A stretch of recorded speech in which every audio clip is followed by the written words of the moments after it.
Welcome to Chillin' 101. We hope this video helps. You should start by verifying the exact mandate you want stopped.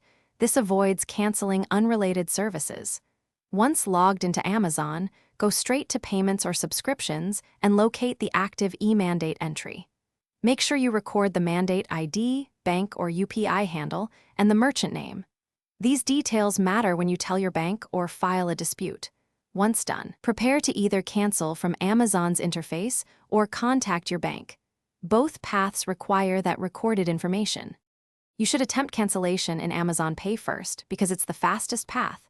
Go to Manage Mandates and select Cancel. If the option is missing or fails, call your bank's e-mandate or UPI support and give them the mandate ID and merchant name. Ask them to revoke the mandate immediately. Make sure to get a revocation reference or confirmation screenshot. Once the bank confirms revocation, check your Amazon account to ensure the mandate no longer appears, and document every communication in case you need to escalate. You must confirm the mandate was removed by watching your bank statement for the next billing cycle. This is the only way to be certain. If you see an unauthorized debit, immediately file a chargeback with your bank and open an Amazon claim, supplying mandate ID and revocation proof.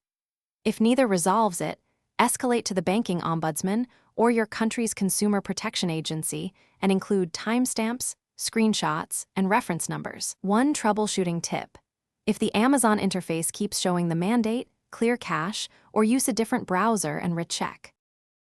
Thanks for watching. Consider subscribing if we helped you.